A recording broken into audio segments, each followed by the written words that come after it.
Agora nós vamos ter a honra de ouvir, não é, Ana Júlia, a professora, doutora Ânia, a doutora Rânia. Desculpe, é Ânia ou Rânia? É Rânia? Rânia, Não, é perfeito. Ânia. Ânia. Tá vendo? É porque eu estava ouvindo os dois. Aí ontem eu escutei Ânia, aí eu escutei várias pessoas chamando Rânia hoje, enfim. Não, é uma coisa engraçada, porque enquanto eu morei no Sudeste, um lugar cheio de imigrantes alemães, nunca fui chamada Rânia. Foi eu voltar para o Nordeste e o pessoal resolveu dar essa chiqueza para o meu nome. Pois é, mas sabe o que é? A gente ainda é característico do nosso sotaque da época dos norte-americanos aqui na Segunda Guerra, por isso que a gente Deve está chamando de ser. Rânia. Aí eu Rânia. costumo dizer que eu só arranho se provocado em legítima defesa. Perfeito. Perfeito. A doutora Ânia Pereira Rego é advogada formada pela Pontifícia Universidade Católica de São Paulo, pós-graduada em Direito Administrativo pela UNP, tem 28 anos de atuação e integra o Comitê Representativo do Movimento Nacional de Familiares de Pessoas Desaparecidas. Eu registro novamente a presença de seus familiares, agradeço imensamente pela presença que tanto nos honra e lhe concedo a palavra também para a sua manifestação. Eu pergunto, no seu caso foi com slides, porque a gente tem aqui, para quem não trouxe slides, sugestões de perguntas, mas eu acho que já tem uma apresentação pronta, não é isso? Não, pronta, pronta não. Porque, sinceramente, eu fui surpreendida quando eu vi a publicação no Instagram e o time com quem eu estaria nesse momento. E, sinceramente, eu me assustei. Desculpem. Ainda bem que o meu papel aqui é como familiar, né? Doutor Tiago, brilhante, brilhante. O senhor conseguiu falar todos os dados, todas as informações que nós familiares efetivamente estamos todos os dias levando às autoridades e parece que eles não têm essas informações, é tão estranho, mas justamente eu vou me limitar à minha não insignificância, mas a minha figura como familiar, como filha. Vou me manter sentada para vocês não verem o quanto minhas pernas estão tremendo. Não, verdade. E o slide é mais para ilustrar, porque eu vou contar. Para quem já assistiu o filme, conheceu a história da família de Rubens Paiva. E eu vou contar um pouco da história da família de Irã Pereira. Essa foto está aqui papai e aqui Luiz Maranhão. Eles eram amigos de longa data. Eles estavam no Rio de Janeiro. Papai era secretário de administração da prefeitura do Recife na gestão de Miguel Arraes e eles estavam lá comprando novos ônibus para o município do Recife. E papai, como secretário de administração, ele trouxe um dinamismo para a prefeitura que até então era desconhecido. Ele criou o primeiro plano de cargos e salários dos servidores municipais. Um plano que eu acredito só foi atualizado após a Constituição de 88, com as novas referências sobre o serviço público. Minha mãe era pianista, professora de música, atriz, poetisa, e papai, estudando os livros de música dela, fez o enquadramento da Orquestra Filarmônica do Recife. E um ponto muito importante, papai só tinha os vencimentos dele enquanto secretário. Quando ele saísse da secretaria, ele sairia do mesmo jeito que entrou, sem nada. E houve um conluio administrativo, incluindo o prefeito Miguel Arraes, para que minha mãe, que tinha todas as qualificações profissionais, fosse nomeada a discotecária da prefeitura. Mas ele, como secretário, tinha que assinar conjuntamente as portarias. E a secretária dele chegou numa sexta-feira, final do expediente: corre, Irã, corre, que isso tem que estar publicado amanhã. Vamos, assina, assina. Ele deu um murro em cima da mesa e disse: eu não assino nada sem ler. E quando ele pegou a portaria de nomeação de mamãe, ele escreveu, e eu tenho isso guardado em casa, a vaga já foi preenchida. Ele não permitia isso de forma alguma. Ele só tinha o bom nome para deixar para a família.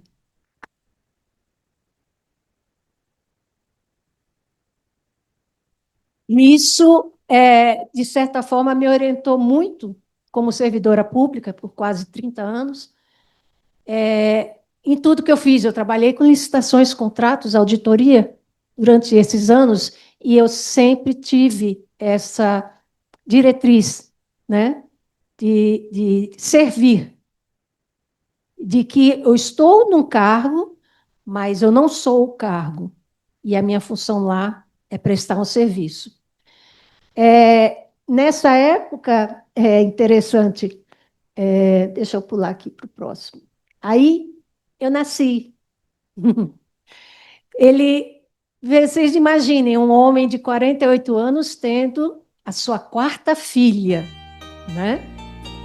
Minhas duas irmãs mais velhas estavam estudando na FGV, no Rio de Janeiro, e ele mandava cartas dizendo que eu era um fenômeno.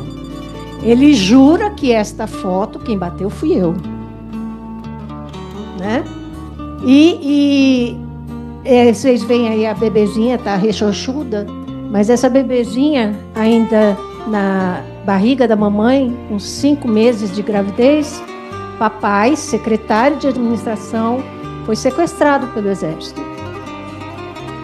E ele foi, minha mãe assistiu ele ser abordado da varanda de casa, correu para a porta para abrir, para ele tentar entrar, aí viu que ele não entrava, voltou para a varanda e viu ele sendo encapuçado, enfiado dentro de uma viatura e levado. Ela correu, começou a ligar para todos que conhecia, parlamentares, pessoal da prefeitura, jornalistas, para dar a notícia do sequestro imediato. E essa atitude dela, foi que impediu, de certa forma, que ele fosse levado e morto e já desaparecido naquele momento. No final da noite, depois dela já ter ido à Assembleia, já ter ido à Câmara, e minhas irmãs no Rio de Janeiro, os colegas ficavam desviando o caminho, porque havia faixas, né? Libertem o jornalista Irã Pereira. E aí eles mudavam o caminho para elas não verem, recortavam jornais e elas reclamavam. Não, eu tinha uma notícia que eu precisava. E tudo isso, foram 10 dias, ele foi levado para Fernando de Noronha, ficavam dando voos rasantes, ameaçando jogá-lo ao mar. Mas no final da primeira noite, o médico que acompanhava a mamãe chegou e falou: cadê a barriga?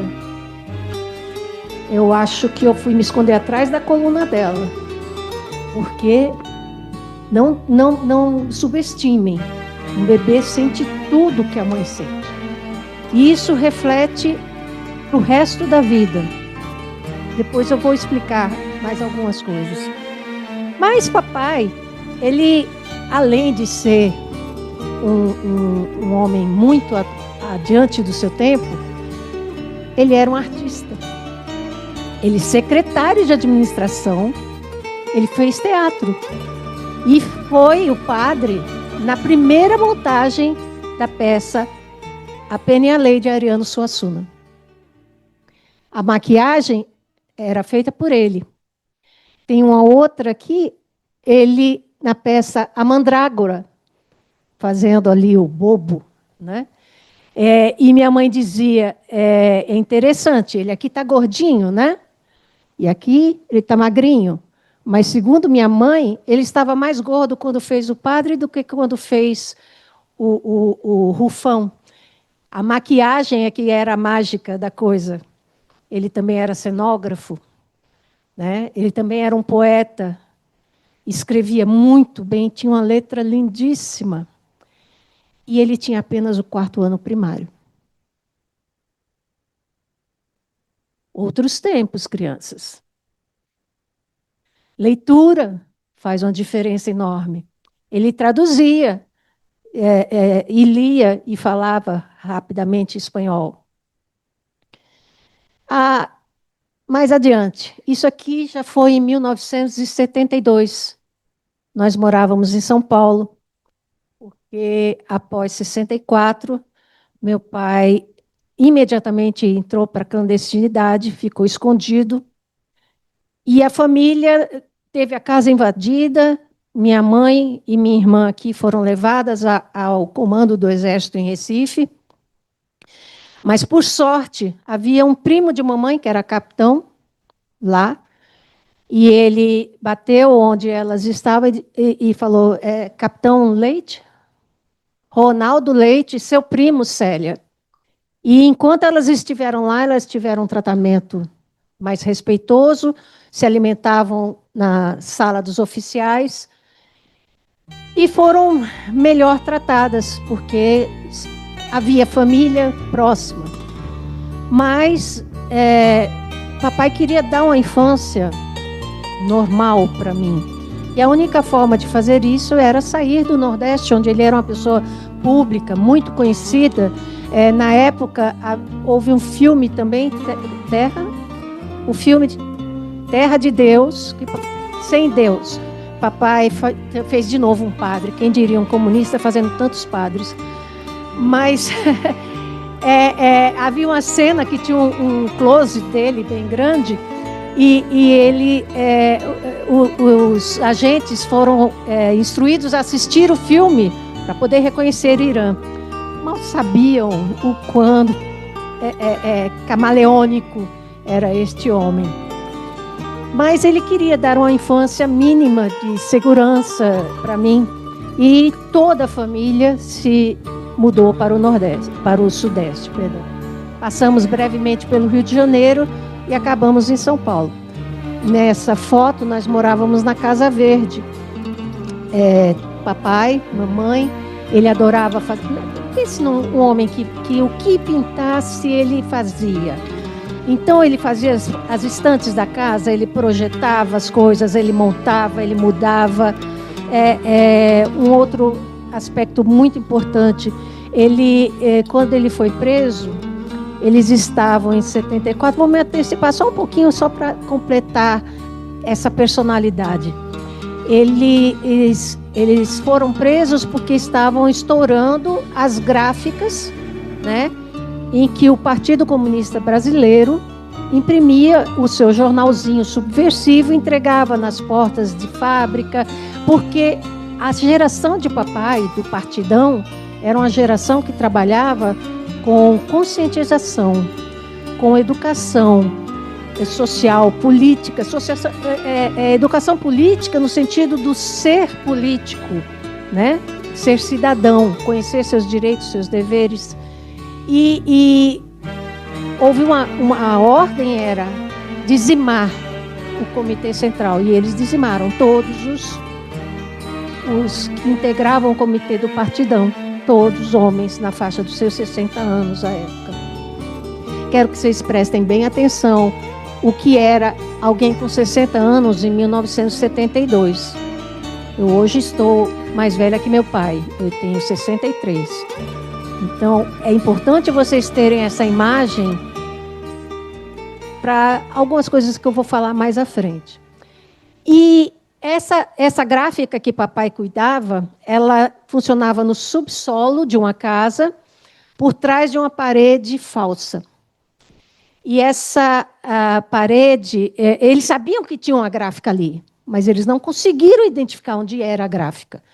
Levaram equipamentos, ultrassom, bateram na parede, não conseguiram. Somente após várias sessões de tortura do gráfico que trabalhava lá, é que eles conseguiram. A parede, papai projetou para funcionar com um sistema hidráulico.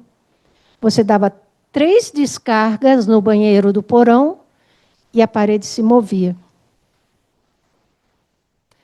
4º ano primário. Para vocês terem ideia da capacidade desse homem. Então, em casa era assim, era uma casa normal. né? Eu assistia muitos filmes. Finais de semana, meu pai sempre me levava a um teatro, a um cinema, a um parque. Quando era um parque ou alguma outra coisa, assim, um circo, tal, às vezes ele aproveitava para estar com alguns companheiros, né? Eu era assim, o disfarce dele, né? E na minha cabeça era muito estranho, porque eu não sabia o nome do meu pai. Alguns chamavam de Zeca, outros chamavam de Arthur, outros, sei lá. Imagine uma criança, durante quase 10 anos, não saber o nome do próprio pai. E eu era muito falante, eu era muito agitada, eu era uma criança muito ativa. E o maior medo deles era quando eu ia para a casa de uma amiguinha e o que eu ia falar. Eu me lembro que uma vez eu devo ter falado umas coisas muito horrorosas, porque meu pai me pegou, aí no que eu vim no carro contando, ele deu uma freada, voltou o carro e foi na casa tentar desfazer o que eu tinha dito. Não sei o que eu disse, mas eu devo ter dito alguma coisa muito escabrosa, sei lá. Porque meu pai foge, não sei o quê, o meu nome dele é isso, mas às vezes é aquilo. Eu não sei, deve ter sido um negócio assim, que ele imediatamente voltou com medo do que aquela família poderia fazer, denunciá-lo, né? Qualquer coisa assim. Papai adorava carnaval. Essa foto, eu adorei quando vi os monóculos lá fora, porque isso é uma foto de monóculo. Eu tirei essa foto colocando o celular no monóculo e batendo para poder ampliar. Obviamente, as cores já se foram. Ele era um homem que adorava festa, gostava muito. E isso foi uma oportunidade única. Em 1971, um carnaval no interior de São Paulo, cidades bem pequenas, que, na verdade, ele foi para lá para encontrar com colegas do partido. Eu me lembro de ter chegado numa banca de jornal assim, e encontrar um companheiro dele e falar assim: oi, fulano! Ele passou por mim como se eu fosse sei lá. Aí eu fiquei sem entender. Gente, vocês não têm ideia de como é ser criança numa situação como essa. E aquela coisa deu um frio por dentro. Eu falei: o que foi que eu fiz de errado? E eu fiquei tão magoada. Era uma pessoa que me tratava tão bem. Como é que ele passou por mim assim? Como se eu não fosse ninguém. Enfim. Aqui eu amo essa foto. Eu amo de paixão. Papai, mamãe e eu. E ele cortando. São muito poucas as fotos que nós temos durante a clandestinidade, porque o medo era muito grande de ele ser relacionado. Minha irmã Zódia era atriz. Ela era a Emília do primeiro, do segundo, aliás, porque o primeiro foi na Tupi, depois na Bandeirantes, Sítio do Pica-Pau Amarelo. E ela estava em evidência, ela fazia muitas novelas na TV Bandeirantes e deixou de morar conosco justamente para ninguém tentar, através dela, chegar a papai. Então, são raríssimas as fotos de família dessa época para que ninguém pudesse reconhecê-lo. Ele, eventualmente, mudava, usava só bigode, ou a barba inteira, ou cavanhaque e bigode. Ele estava sempre mudando para não ser uma pessoa tão fácil de reconhecer. E essa foto é muito... Porque esse foi o último ano que nós moramos juntos. Que isso foi em 1973, e em 74 a coisa começou a apertar, e papai achou que não deveria morar mais conosco. Mamãe ficou muito, muito revoltada. Pensem num casal extremamente apaixonado. Mamãe chorava, que ela desmanchava. O lenço que ela enxugava as lágrimas ficava tão... que se desmanchava de um jeito que ela saía rasgando em tirinhas depois. Ela pegava copos de molho de tomate, né? E a raiva dela... ela entrou num período de depressão muito forte quando nós morávamos. Ela jogava esses copos na parede que pulverizavam. Eu fico imaginando o vizinho, porque o sobrado era geminado, né? ouvindo aquele choro daquela mulher desesperado e aqueles coisa de bater ela sozinha em casa enquanto eu estava na escola. Eu acho que eles achavam a gente um bando de doido. Não posso tirar a razão. Mas foi um período muito difícil. Muito, muito difícil. Não sei nem se minhas irmãs sabiam dessas coisas. Porque nesse período só tinha eu e mamãe. Mamãe fez de mim a sua confidência. Aquela com que ela partilhava coisas que talvez não tenha partilhado com nenhuma de minhas irmãs. O que não era fácil para uma menina de 13 anos. Vocês imaginem, né? Aqui, a única foto da família toda reunida. Ué, cadê Irã? Ele é o fotógrafo. Ele não poderia aparecer na foto. Aqui, a Luizinha. Aqui, Luizinha. Essa aqui é minha avó, mãe de mamãe. Dona Dalgisa Emília Costa Xavier Bezerra. Ela estava nos visitando, um frio danado para ela, né? Saindo de Natal, indo para São Paulo. Isso deve ter sido meados de maio, junho de 74. Vovó faleceu com 100 anos, no ano em que meu filho segundo, né, nasceu, em 1994. Essa aqui é minha primeira sobrinha, Catita, Clarice. Ela sofreu alguns traumas no parto, né? Uma péssima condução do médico, e viveu por 19 anos com hidrocefalia. Era outra coisa que pesava muito para minha irmã Sasha, porque além de ter que viver em cuidados da neta, né, não podia estar o tempo inteiro com a família, em função de ter essa e mais 2 filhos. Letícia, isso aqui é Natanias, meu cunhado, então casado com Sasha. Letícia, cadê Carlinhos? Tá aqui, escondida, aqui atrás. Menina, esse menino era um inferno. Sabe aquelas... Vocês não sabem, mas vocês devem saber. Sabe botinha Dr. Scholl? Que parece um coturno? Ele mirava na canela. Nessa fase, Carlinhos era um...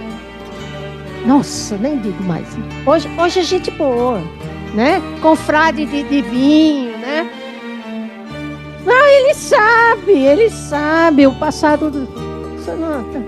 Não, a gente sabe, deixa pra lá. Aqui minha irmã mais velha, primogênita, né? Nádia. E os 2 filhos, Marcelo, Andréa. Aqui Zódia, a atriz, o marido dela, esse safado aqui fazendo chifre no outro cunhado. Essa é a irmã dele, Gilberto Baroli. Quem é fã, não sei se tem algum ainda, de Cavaleiros do Zodíaco, eu apresento-lhes a voz de Saga de Gêmeos. Certo? Minha cocunhada, irmã de Gilberto, Vera. Minha irmã Zódia, Ardigan, então, esposo de minha irmã Nádia. E aqui está Sasha, certo? Mamãe e eu, com 13 anos. Nós, menos de um ano depois dessa foto, no dia 13 de janeiro, aliás, no dia 9 de janeiro, meu pai teve o último encontro com minha mãe. E ele avisou: nós estamos cercados, a coisa está pegando, não era, mas vocês entendem, atualizando o discurso. E eu vou marcar com você mais 3 encontros, certo? Se eu não aparecer, pode mandar rezar a missa de 7º dia. Porque meu pai tinha angina, ele era fumante, estava com 62 anos na época. Ele tinha hérnia, né? E como pode... Deixa eu voltar aqui na foto, né? Esse senhorzinho aqui, 1,72 m, não era muito alto para a época. Era um senhorzinho. E ele sabia, e ele disse: eu morro na primeira bateria. porque eu não vou entregar nenhum dos meus companheiros. E assim foi. No dia 9 eles se encontraram. O segundo encontro estava marcado para o dia 13 de janeiro. Na madrugada do dia 13 de janeiro, eles entraram no apartamento em que eu estava com minha irmã, de Zódia, em que eu estava com mamãe. Na época, esse meu sobrinhozinho aqui, que eu esqueci de mostrar, o Irã, certo? E eles entraram e disseram que minha mãe tinha que prestar um depoimento sobre um veículo roubado. Veículo, nós não tínhamos carro. Levaram minha mãe e, tal qual como na cena de Ainda Estou Aqui, 3 permaneceram no apartamento, armados. Tinha minha irmã, eu com 13 anos e um guri de 3. Nossa, imagine que célula de terroristas. Mas eles ficaram. Os 3 dias que minha mãe ficou ausente, eles permaneceram no apartamento. Em algum momento, Zódia conseguiu fazer com que eu e Irã fôssemos para a casa de Sasha e ficou sozinha com aqueles guarda-costas. Aí, em um instante, enquanto minha mãe se trocava, ela conseguiu dizer para Zódia: eu marquei com seu pai no estacionamento do Carrefour tal, assim, avise Sasha para que ela vá e encontre com ele. Se não tiver no dia 13, ele marcou no dia 15. Fale para Sasha aí. De algum modo, Zódia conseguiu fazer essa mensagem para passar para Sasha, e Sasha foi, mas ele não estava mais lá. E nesse dia 13 de janeiro, em que minha mãe foi presa, ela disse, óbvio, daquele mesmo jeito, encapuçar, né? Fica no corredor. Em algum momento, o que eles fizeram? Eles tiraram o capuz e os óculos dela. E ela disse que ao longo do corredor, ela viu uma pessoa passar, encapuçado, levado por 2 agentes. Ora, eram 30 e 40, em 75, 35 anos de casado. Quem não reconhece o seu companheiro de 35 anos, ainda que encapuçado e sem óculos? O jeito de andar, a estatura, a roupa, ainda que sem nitidez. Então, nós temos a plena certeza que foi naquele dia, ou noite daquele primeiro dia, que papai foi morto. Muitos anos depois, mamãe entrou por uma necessidade de minha tia aqui, do inventário de meu avô, entrou com um processo de declaração de ausência. Luiz Eduardo Greenhal foi nosso advogado. E nesse processo ela conseguiu, eu estou batalhando ainda para conseguir esse depoimento, que o gráfico que foi torturado e que foi obrigado a chamar meu pai para a tocaia, ele dissesse: eu estava lá, eu estava numa sessão de choques, e entrou um agente e disse: pega, leve, porque o chefe dele, o Zeca, já está gelado lá na pedra. E foi assim que nós soubemos,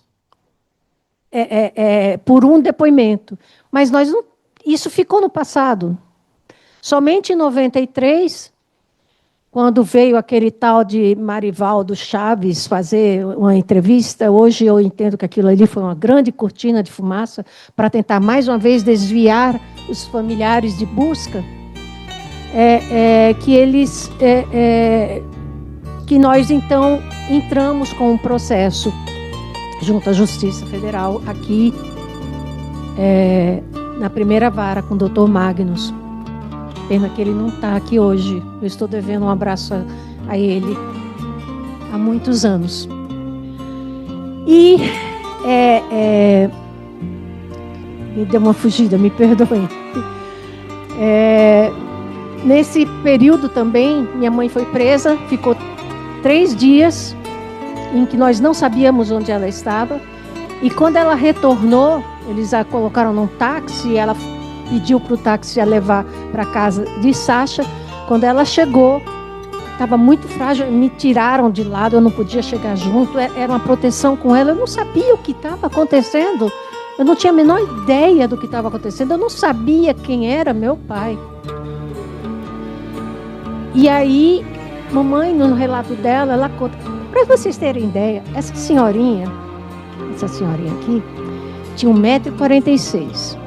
Alguém aqui tem noção do que é 1,46 m? Vou ficar em pé um instante. Eu tenho 1,52 m. Esse salto deve ter mais 6 centímetros. 1,46 m. As mãos de minha mãe, apesar de ser pianista, eram menores que a minha. Tamanha delicadeza. Essa senhorinha foi espancada. Essa senhorinha levou choques. No meio do interrogatório, para ela dizer o que ela talvez soubesse, mas nunca disse, ela disse: vocês vão me matar, eu não tenho o que dizer. E a resposta foi: isso de matar aqui não é problema.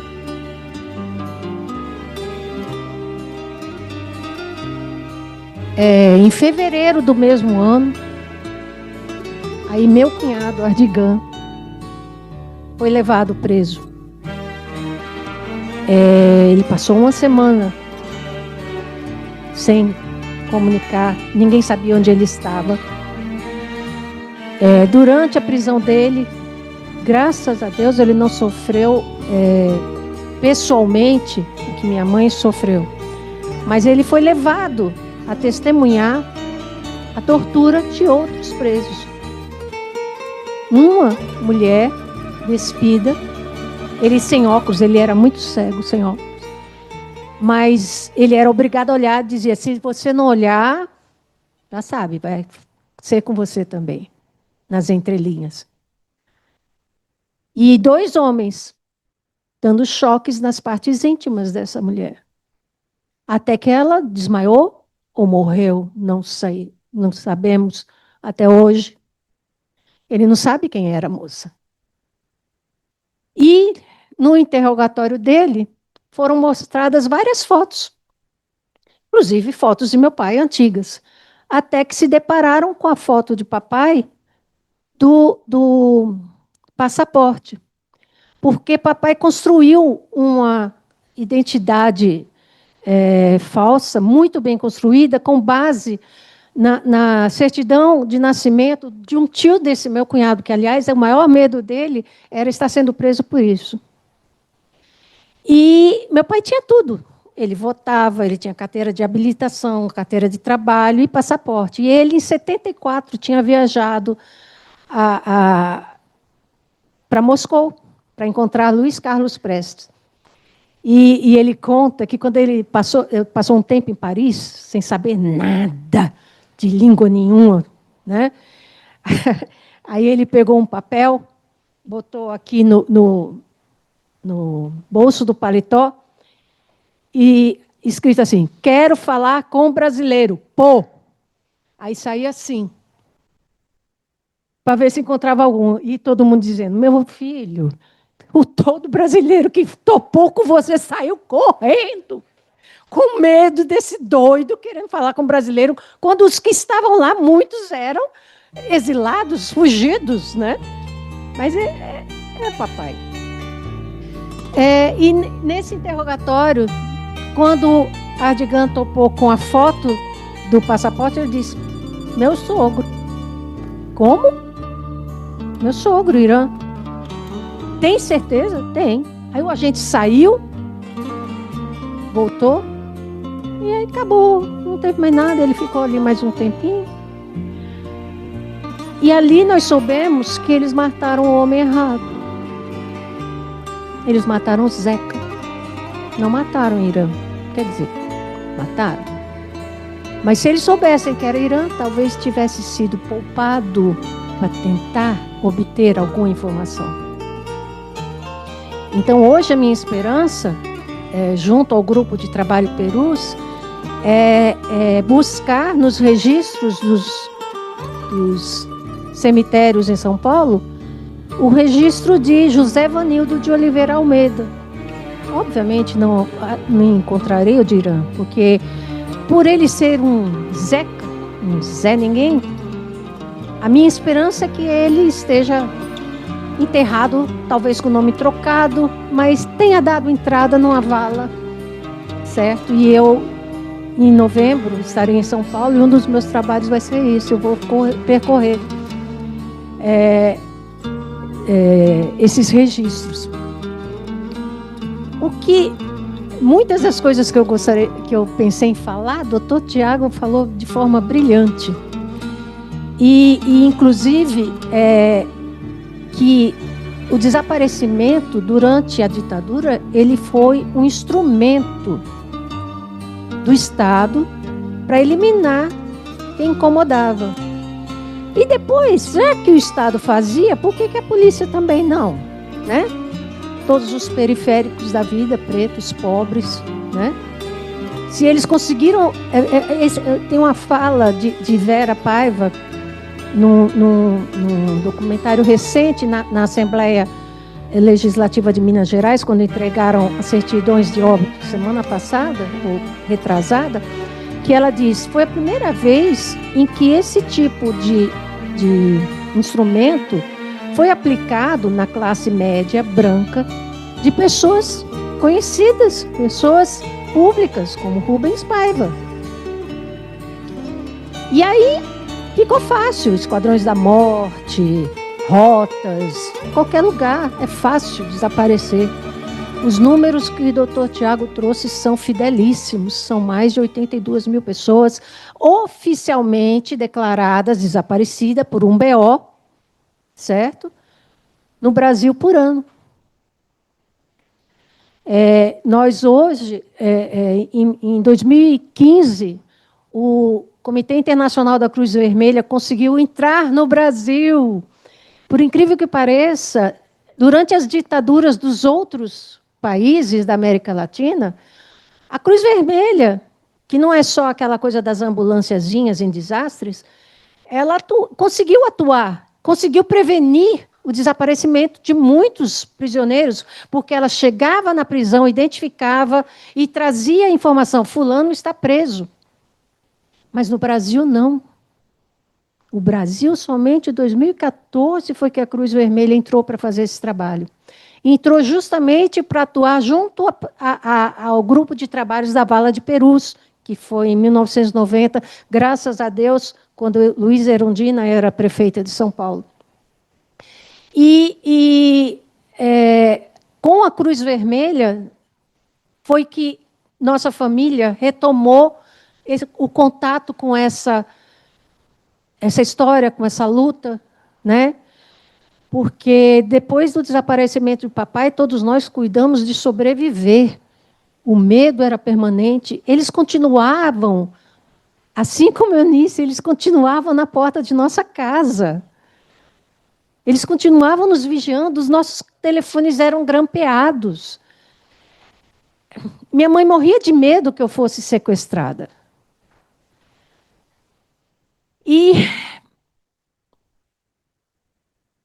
Desculpem, né? Às vezes é difícil ordenar.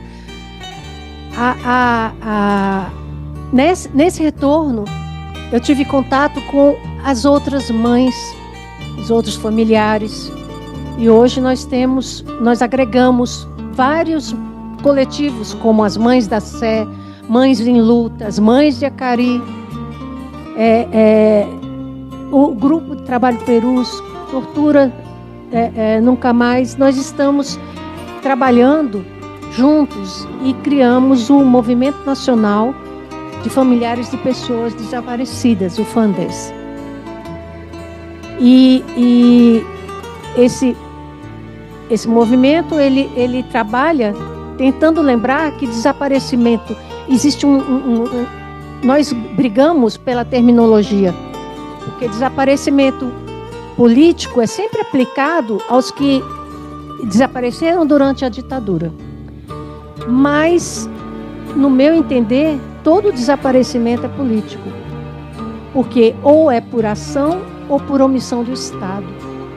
O Estado tem que proteger seu cidadão, tem que me dar segurança de ir e vir, voltar para casa. Crianças estão desaparecendo diariamente nesse país. São cerca de 200 casos por dia em São Paulo. Em novembro agora, além de ir para São Paulo em função dessa busca pessoal, nós vamos ter acho que quarta conferência global do Comitê Internacional da Cruz Vermelha. Nós vamos estar em contato com famílias do mundo inteiro, com vítimas, né, que seus entes queridos são vítimas de desaparecimento forçado no mundo inteiro, gente. Seja por migração, seja por tráfico de pessoas, tráfico de drogas. É uma questão mundial. E o Brasil ainda não enfrentou isso, porque enquanto você não enfrenta o seu passado, você jamais se conciliará para o seu futuro. Jamais. E eu não sei como está meu tempo. Meu Deus. Não fique sendo boazinha comigo, não. Por falar em memória, aí... esse momento também é muito importante porque a Justiça Federal do Rio Grande do Norte, a primeira ação a obter ressarcimento por danos morais à família foi movida por mamãe e as 3 filhas. 4. Perdão. E essa ação... de Dr. Diógenes da Cunha Lima, ela foi inédita porque não havia nenhum referencial na época. Ela é de 93. Dr. Diógenes fez um trabalho de pesquisa de direito comparado, assim, incrível. E a belíssima peça, a sentença do Dr. Magnus Delgado, nos deu ganho de causa. Obviamente, a União recorreu. E no dia 5 de fevereiro de 1997, Diógenes me avisa que ele está fora do país e que o processo ia para a primeira turma. E como ele estava fora do país, ele não tinha como fazer a sustentação oral. E disse, vai você. Hã? Eu nunca tinha feito sustentação oral na minha vida. Eu era advogada. Fui. Estou voltando. Mas eu nunca tinha feito isso. Eu não sabia nem o que dizer, como fazer. E eu sequer tinha lido as peças do processo. Eu não sabia a base do direito que estava sendo posto. Mas eu fui. Pegamos o nosso carro, mamãe tinha levado um tombo uns dias antes, estava com um machucado, foi sentada a viagem toda daqui a Recife em cima de uma bolsa de gelo, meu marido dirigindo e eu com a luz acesa do carro, rascunhando. Quando cheguei na Justiça Federal, chegamos antes, na manhã seguinte, eu solicitei, pelo amor de Deus, uma máquina de escrever, e aí eu passei minhas notas para o papel. E assim, eu fiz a sustentação oral. A primeira, e eu espero, única, não sei, da minha vida. E, por ser uma questão de lembrança, eu gostaria que vocês me permitissem ler, certo? Pelo amor de Deus, certo? Isso aqui foi escrito na emoção, sem técnica, perdoem, certo? Senhor presidente, pela ordem, peço a palavra. Preliminarmente, gostaria de me identificar. Meu nome é Ânia Pereira, sou advogada regularmente inscrita perante a Ordem dos Advogados do Brasil e venho requerer a Vossa Excelência, ante o impedimento de nosso patrono legalmente constituído nos autos, que encontra-se ausente do país, que me seja concedido o direito à sustentação oral em causa própria. Como documentam os autos, sou autora e recorrida na apelação interposta pela União contra a veneranda sentença do excelentíssimo Dr. Magnus Delgado, juiz da primeira vara da Justiça Federal em Natal, decisão esta que, antecipando-se ao reconhecimento oficial pela própria União Federal através da Lei 9.140, de 5 de dezembro de 95, concluiu pelo nexo de causalidade e a responsabilidade objetiva do Estado pelo desaparecimento e morte de meu pai, Irã de Lima Pereira, condenando o Estado ao pagamento de indenização pelos danos morais e psicológicos a nós causados pela ação desmedida de seus agentes e órgãos de repressão posteriormente ao desaparecimento de meu pai e com este relacionado. Excelentíssimo senhor Dr. Hugo Machado, juiz-presidente, e excelentíssimos magistrados, doutores Castro Meira e Lázaro Guimarães, naquela época eles não eram desembargadores, viu? Explicando aqui, atualizando. Membros da colenda primeira turma deste Tribunal Regional Federal da 5ª Região. Excelentíssimo senhor Procurador da República, com assento nesta corte. Primeiramente, gostaria que relevassem minha pouca familiaridade com a tribuna e com o dom da oratória, vez que, em verdade, não os possuo. O último vocacionado em tal arte em nossa família, nesta data, completam 22 anos e 23 dias que não vemos. Sim, senhores, no dia 13 de janeiro de 1975, as vidas de minha mãe, que ali está sentada hoje com 75 anos de idade, e de 4 filhas, das quais sou a caçula, sofreu uma ruptura abrupta e sem sentido. Nessa data, aos 13 anos de idade, meu amigo, meu ídolo, meu pai, foi arrancado de nossas vidas. Ora, dirão os senhores, mas o que há de estranho em ser órfão? Inúmeras garotinhas de 13 anos perdem seus pais todos os dias. Eles morrem de mal súbito, em desastres de avião, vitimados em assaltos nesse mundo violento de hoje. Seus corpos desaparecem, levados pelas águas em enxurradas e outros cataclismas. Então, qual a diferença? A diferença está, senhores, que em tais exemplos, a viúva e as filhas não precisam esperar 22 anos para chorar a certeza da morte. A diferença está, senhores, que em casos como os mencionados, a viúva e as filhas não passam 22 anos com medo de que o tal mal súbito, o avião que caiu, o ladrão assassino ou as águas e cataclismas estejam na esquina de suas casas, esperando o momento certo para também levá-las, se elas falarem a alguém o que aconteceu com seu esposo e pai. A diferença está, senhores, que os casos fortuitos ou as forças maiores e eventos da natureza não ficam ali espreitar dia e noite, fazendo campana em seus lares, não lhes telefonam durante anos a fazer ameaças e atemorizar, não invadem suas casas para levá-las e aos seus para interrogar sobre fatos e pessoas que nem sequer conhecem. Senhores, os familiares dos soldados do Vietnã têm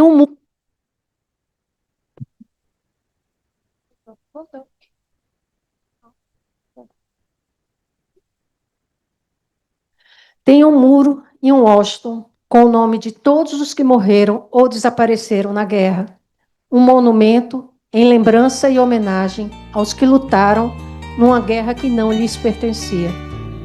Os familiares de Ulisses Guimarães, à falta de um túmulo, possuem um oceano onde podem prantear a sua saudade. E nós, senhores, o que nos restou? 4 dias antes de desaparecer, meu pai encontrou-se com minha mãe pela última vez. E, na ocasião, lhe confidenciou com orgulho que, se algo de grave lhe acontecesse, para as filhas deixaria o seu nome, o seu bom nome e a sua honra, pois morreria, mas não delataria nenhum de seus companheiros. E mais, que no último ano deixara de residir conosco, pois acreditava que assim estaríamos protegidas de qualquer mal que o atingisse. Afinal, era ele que queriam e não a sua família. No entanto, senhores, apenas alguns dias após papai haver saído para um encontro que sabia ser uma emboscada e do qual nunca retornou, nós tivemos nossa casa invadida ainda de madrugada. Minha mãe, então com 53 anos, levada para prestar esclarecimentos acerca de uma transação de venda de um carro. E durante 3 dias consecutivos, em que não sabíamos de seu paradeiro ou destino, ela foi trancafiada nos porões do Alcode, interrogada, ameaçada, espancada e vítima de eletrochoques até desfalecer, ouvindo de seus algozes dizerem que matar aqui não é problema. Após o seu retorno, foi a vez de 2 de minhas irmãs, Sasha e Zodja, serem detidas para esclarecimentos, novamente sofrendo pressões, ameaças, escárnio e deboche de seus detentores. No mês de fevereiro, em pleno carnaval, minha irmã mais velha, Nádia, teve seu marido sequestrado por quase uma semana, sem sabê-lo, vivo ou morto. Durante anos, mesmo após haverem morto meu pai, por um prazer mórbido que nem a psiquiatria compreende, seus matadores mantiveram o cerco de nossas casas e continuavam a nos telefonar, pesquisando o paradeiro de meu pai. Seguiam-me no percurso da escola, que eu só fazia em transporte escolar, embarcando e desembarcando dentro do pátio do colégio. Medo, angústia, incerteza, dor, saudade. Sentimentos que, mesmo com o passar dos anos, deixam suas marcas. Minha mãe, após esses fatos, nunca mais foi a mesma. Mulher ativa, atriz, radialista, musicista, sem qualquer intimidade com os palanques ou a política, foi torturada por manter-se fiel a seu companheiro. Sua energia para a vida aos poucos esmoreceu e, apesar das aparências, sua saúde hoje exige cuidados. Sua vontade de viver não é a mesma. O sentido da vida perdeu o significado. A nossa família, tal como um barco na tempestade, perdeu o seu leme. Minhas irmãs, cada um a seu modo, manifesta ainda hoje temores que só os fatos passados explicam. Todas, em algum momento, recorremos a acompanhamento psicológico. Eu sou atemporã, nascida 15 anos após a última, em 1961. Sou fruto do outono de meus pais, depositária da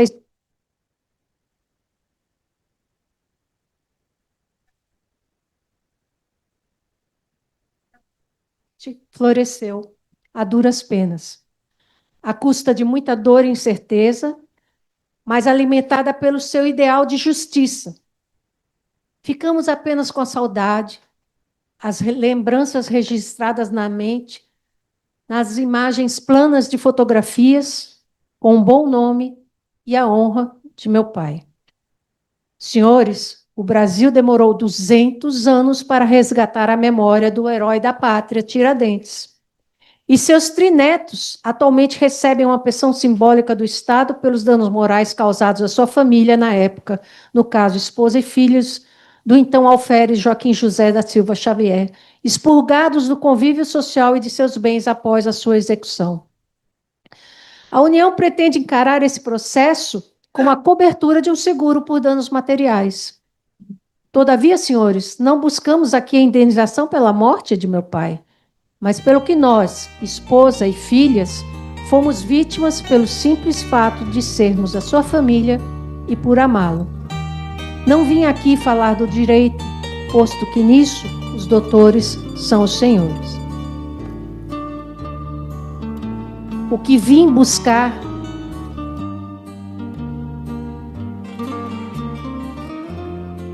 aqui dos senhores é a concretização do princípio mais nobre do ser humano, talvez aquele que mais nos aproxime de nossa origem divina, por basear-se no uso do maior dom que Deus nos deu, o livre-arbítrio. Vim hoje aqui buscar, senhores, aquilo pelo qual meu pai dedicou toda uma vida e pelo que morreu. Vim aqui buscar algo pelo que os senhores juraram trabalhar ao saírem de seus bancos universitários. Apenas vim apelar aos senhores que cumpram um compromisso maior de sua profissão. O que lhes peço, senhores, é que façam justiça, confirmando a sentença recorrida. E nós, ainda hoje, apelamos por justiça sorrindo. E vamos continuar sorrindo.